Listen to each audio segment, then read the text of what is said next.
19वीं सदी के यूरोप और अमेरिका में इसे मोहम्मदन थ्योरी ऑफ एवोल्यूशन के नाम से जाना जाता था, यानी मुसलमानों का नजरिया इर्तिका।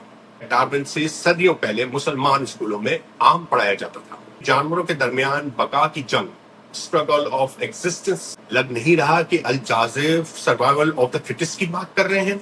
हैवानाती दुनिया का दायरा वसी होते होते मिलाकर इंसान तक पहुंचा है।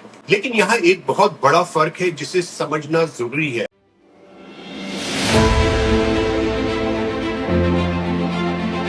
मैं यहाँ कनाडा के शहर विनिपेग में रहता हूँ। यहाँ हर साल चिल्ड्रन हॉस्पिटल की फंड रेजिंग के लिए किताब बाजार लगता है, जहाँ बहुत ही मुनासिब कीमतों पे किताब मिल जाती है। मैंने वहां से किताब ली, the problem of evolution, Mark Tan की। इस किताब के चंद सफ़े पढ़ने के बाद मुझे एहसास हुआ कि इस किताब को पढ़ने से पहले मुझे चार्ल्स डार्विन की किताब पढ़नी चाहिए। सो वो मैं खरीद लाया, वो भी सस्ते दामों।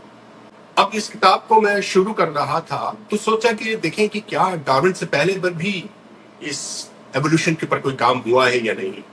तो पता चला कि कदीम यूनान में इस पे काम हो चुका था। कदीम हिंदुस्तानी फलसफे में भी उपनिषद खास तौर पे इस पर बातचीत हो मौजूद है। मगर जिस चीज ने मुझे चौंका दिया वो है 19वीं सदी के यूरोप और अमेरिका में इसे मोहम्मदन थ्योरी ऑफ एवोल्यूशन के नाम से जाना जाता था। है ना मजे की बात, यानी मुसलमानों का नजरिया इर्तिका। लेकिन ऐसा क्यों था? आइए इस वीडियो में इस सनसनीखेज सच्चाई से पर्दा उठाते हैं। कहानी शुरू होती है साल 1874 से, जब एक मशहूर अमेरिकी साइंसदान और मॉरल जॉन विलियम डैपर ने किताब लिखी जिसका नाम था history of conflict between religion and science. इस किताब में इसने हैरान कुन इंकशाफ किया था। ड्रेपर ने अपनी किताब में साफ साफ लिखा कि यूरोपीय गिरजाघरों ने माजी में इस साइंसी सच्चाई को मानने से साफ इनकार कर दिया था जिसे वो मोहम्मदन थ्योरी ऑफ एवोल्यूशन कहते थे। इस नजरिए के मुताबिक इंसान निचले दर्जे की मखलूकात से आहिस्ता आहिस्ता तरक्की करके मौजूदा शक्ल में पहुंचा है। और नजरिया डार्विन से सदियों पहले मुसलमान स्कूलों में आम पढ़ाया जाता था। अब सवाल यह है कि वो कौन से मुसलमान साइंसदान थे जिन्होंने डार्विन से सैकड़ों साल पहले ये बात कही थी। सबसे पहले 9वीं सदी के अल जाज़िफ, जिन्होंने जानवरों के दरमियान बका की जंग, स्ट्रगल ऑफ एग्जिस्टेंस और माहौल के मुताबिक खुद को ढालने की बात की।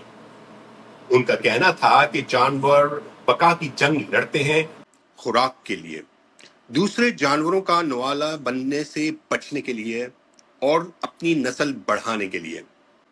माहौल के अवामिल जानदारों को नए और साफ तैयार करने पर मजबूर करते हैं ताकि वो जिंदा रह सकें, और ये तब्दीलियां अगली नस्लों पर मुंतकिल होती हैं।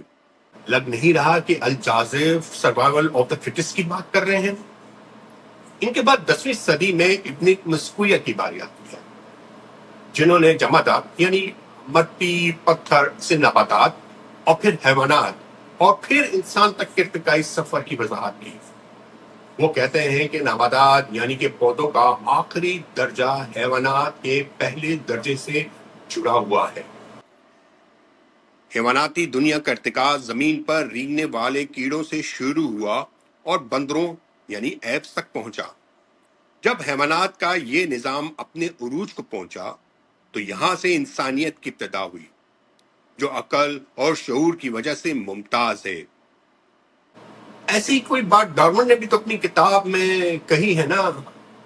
और सबसे बढ़ के 14वीं सदी के अजीम मुफक्किर इब्न खल्दून, जिन्होंने अपनी मशहूर किताब मुकदमा में लिखा कि हैवानाती दुनिया का दायरा वसी होते होते मिलाकर इंसान तक पहुंचा है।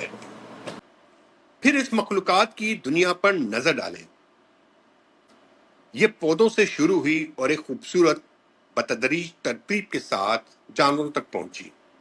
जानवरों की दुनिया का दायरा वसी हुआ, इसकी इकसाम बढ़ी और ये तख्लीक के बतदरीज अवामिल में बिलाखिर इंसान तक पहुंच गई, जिसके पास सोचने और समझने की सलाहियत है। ये इर्तिका बंदर की दुनिया से शुरू होता है, जिसे हिस्स اور ادراک تو ہے، لیکن ابھی عقل اور سوچنے کی صلاحیت پیدا نہیں ہوئی ہے۔ حیرت انگیز نا؟ لیکن یہاں ایک بہت بڑا فرق ہے جسے سمجھنا ضروری ہے۔ جہاں ڈارون کا نظریہ کہتا ہے کہ سب کچھ اندھا دھند حادثاتی اور نیچرل سلیکشن کے ذریعہ ہوا ہے، وہیں مسلمان سائنسدانوں کا ماننا تھا کہ یہ پورا ارتقائی سفر اللہ تعالیٰ کے خاص منصوبے، حکمت اور کائنات کو کمال تک پہنچانے کے لیے ایک نظام کے تحت چل رہا ہے۔